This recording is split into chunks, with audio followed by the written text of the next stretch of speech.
Vonis Media akan membahas sejumlah pemberitaan selama sepekan ini, di mana berita yang kami sajikan berskala lokal, nasional, dan internasional.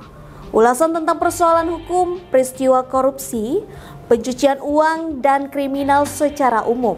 Semua kita rangkum dalam program Delik, deretan lintas hukum dan kriminal.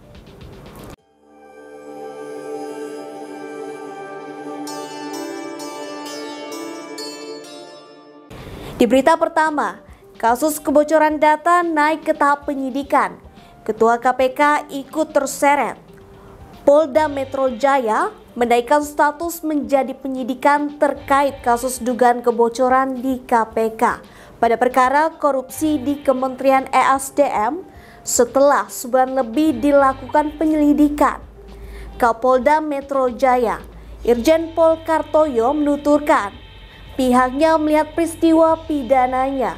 Bersama saya Vanessa, berikut berita selengkapnya di program Delik, deretan lintas hukum dan kriminal.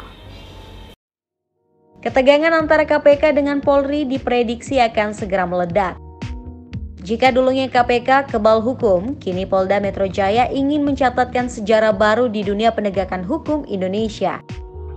Polda Metro Jaya menaikkan status menjadi penyidikan terkait kasus dugaan kebocoran di KPK pada perkara korupsi di Kementerian ESDM setelah sebulan lebih dilakukan penyelidikan.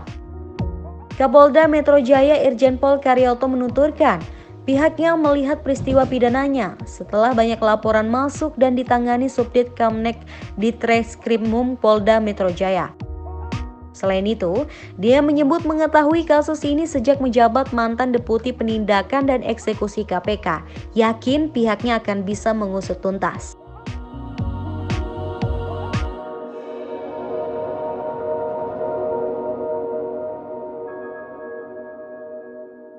Peristiwa pidana itu adalah data yang seharusnya rahasia tetapi dipegang oleh pihak yang di luar wewenang.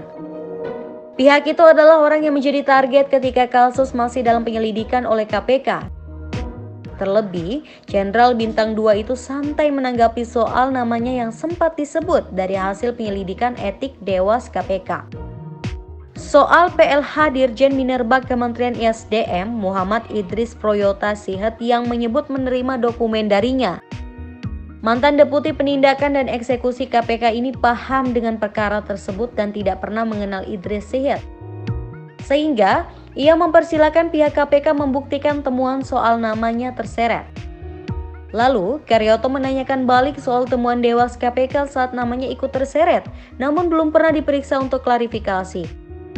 Maka dari itu, ia menduga ada pihak yang berbohong soal keterangan tersebut.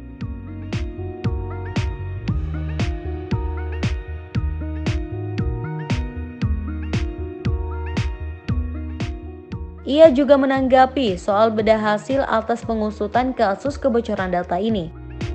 Perihal Dewas KPK yang tidak menemukan adanya pelanggaran etik namun pihaknya menemukan adanya peristiwa pidana. Atas hal ini, Karyoto mengakui akan membuka peluang untuk memeriksa Ketua KPK Firly Bahuri. Usai kasus dugaan kebocoran data KPK pada perkara korupsi di Kementerian ESDM naik penyidikan. Karena meski telah naik ke penyidikan, Polda Metro Jaya masih mengumpulkan keterangan saksi-saksi dari dokumen kebocoran data tersebut. Walaupun belum membeberkan siapa saja saksi yang sudah diperiksa dalam perkara ini. Kita tunggu saja akhir dari kasus ini.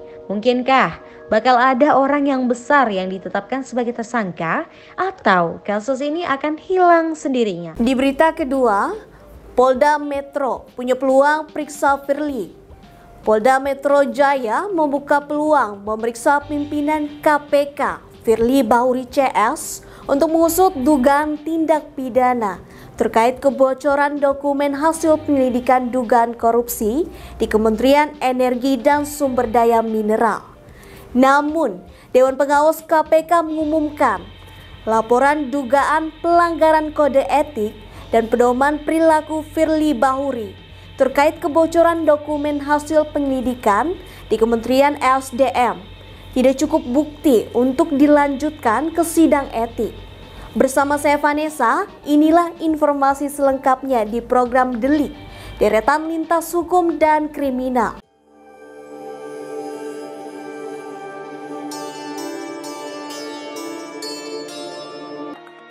Polda Metro Jaya membuka peluang memeriksa pimpinan KPK Firly Bahuri CS untuk mengusut dugaan tindak pidana terkait kebocoran dokumen hasil penyelidikan dugaan korupsi di Kementerian Energi dan Sumber Daya Mineral atau ISDM.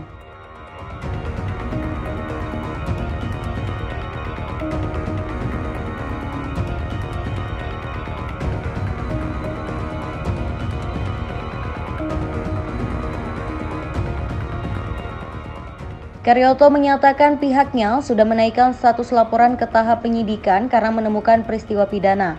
Penyidik terang dia akan mencari pihak-pihak yang harus bertanggung jawab secara hukum.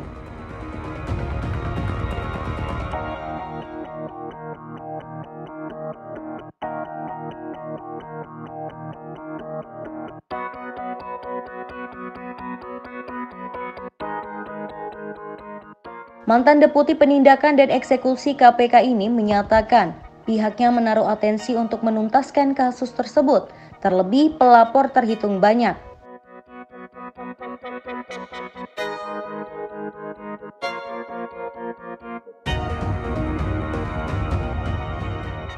Laporan terkait dugaan kebocoran dokumen hasil penyelidikan KPK di Kementerian ISDM naik ke tahap penyidikan pertama kali diungkapkan oleh Wakil Ketua Lembaga Pengawasan, Pengawalan dan Penegakan Hukum Indonesia atau LP3HI, yaitu Kurniawan Adi Nugroho selaku pihak pelapor.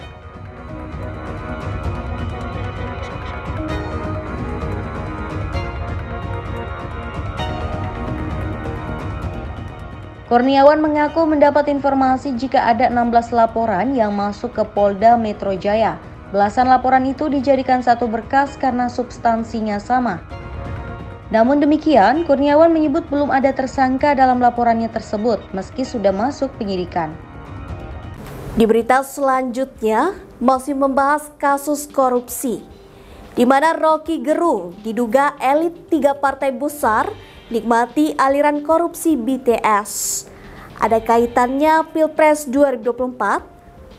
Rocky juga membaca hasil sidang korupsi Joni Plate akan dijadikan alat oleh kekuasaan untuk menghalangi langkah salah satu kandidat yang tidak diinginkan maju sebagai peserta Pilpres mendatang. Bersama saya Vanessa, inilah informasi selengkapnya di program Delik, Deretan Lintas Hukum dan Kriminal.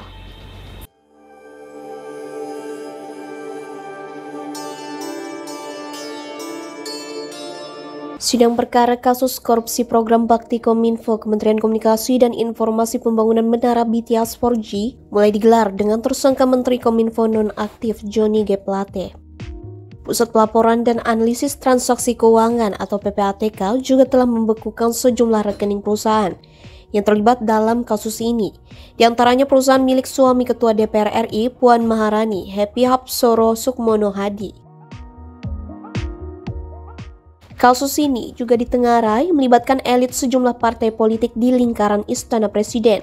Di antaranya asal Partai PDI Perjuangan, Partai Gerindra, dan Partai Nasdem, di mana Joni G. Plate merupakan kader Partai Nasdem. Pengamat politik Rocky Gerung menyebut jika kasus ini harus dibuka secara terang benderang. Jadi bagus kita buka aja, ada 3 partai sekarang yang berkompetisi di dalam upaya untuk saling menyalahkan atau saling menyelamatkan muka itu. Rocky juga menambahkan jika kasus yang menimpa Joni G. Plate tidak dijadikan alat tukar politik jelang Pilpres 2024. Tapi di ujung semua pemerintahan ini, kita ingin supaya pemilu itu tidak diganggu oleh tukar tambah politik atas kasus ini. Itu aja, jangan sampai justru kasus ini jadi tukar tambah untuk mengatur hasil pemilu nanti. Hasil pemeriksaan awal kasus Joni G. Plate akan memancing keributan politik, terlebih terjadi jelang kontestasi Pilpres 2024. Rocky juga membaca hasil sidang korupsi Joni Plate akan dijadikan alat oleh kekuasaan untuk menghalangi langkah salah satu kandidat yang tidak diinginkan muncul sebagai peserta Pilpres mendatang. Hal ini akan dipakai oleh Pak Jokowi untuk memastikan bahwa seseorang yang disebut jangan dipilih memang tidak akan dilanjutkan pencalonannya. Tapi ini kan ada dalam kepala Pak Jokowi, belum tentu publik mengiyakan skenario Pak Jokowi. Sidang perdana kasus korupsi Menara BTS 4G digelar 27 Juni dengan menghadirkan Joni G. Plate sebagai tersangka utama. Akibat kasus ini, negara ditaksir mengalami kerugian mencapai 8 triliun rupiah. Lalu, mampukah Kejaksaan Agung mengungkap aktor-aktor lain dalam kasus ini? Di berita penutup minggu ini, Presiden Joko Widodo beri penjelasan mengenai sosok orang di dalam istana yang dituding lindungi Ponpes Al Zaitun. Presiden Jokowi juga membantah bahwa Kepala Staf Kepresidenan Muldoko memberikan perlindungan kepada Pondok Pesantren Al Zaitun.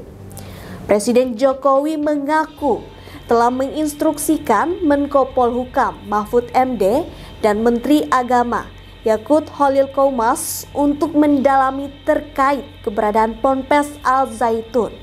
Bersama saya Vanessa, inilah informasi selengkapnya di program Delik, deretan lintas hukum dan kriminal.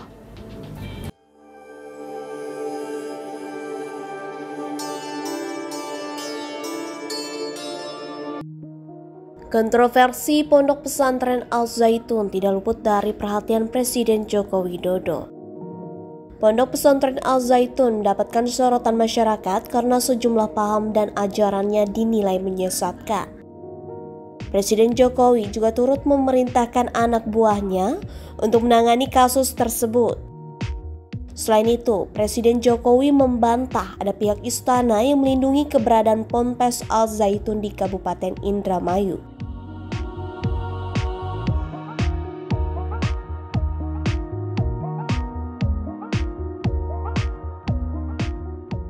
Jokowi juga membantah bahwa Kepala Staf Kepresidenan Muldoko memberikan perlindungan kepada Ponpes ini.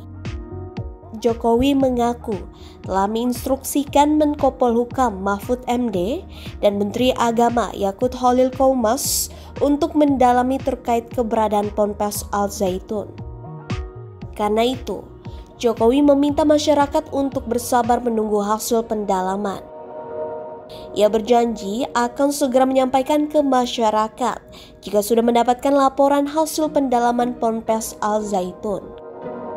Seperti diketahui, selain ajarannya yang dianggap menyesatkan, Ponpes Al Zaitun yang dipimpin Panji Gumilang ini juga disebut-sebut memiliki keterikatan dengan NII KW 9. Karena itu, Ormas Islam mendesak agar Al Zaitun dibubarkan. Wakil Sekjen Bidang Hukum dan HAM MUI, Ihsan Abdullah mengatakan, dorongan pencabutan izin Ponpes Al Zaitun akan dikaji.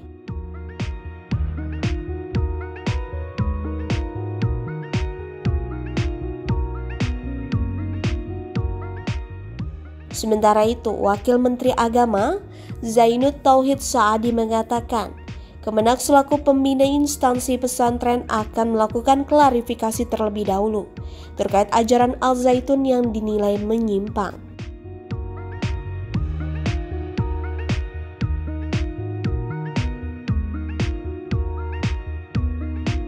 Itu tadi informasi penting dan menarik selama sepekan dalam program Delik, deretan lintas hukum dan kriminal.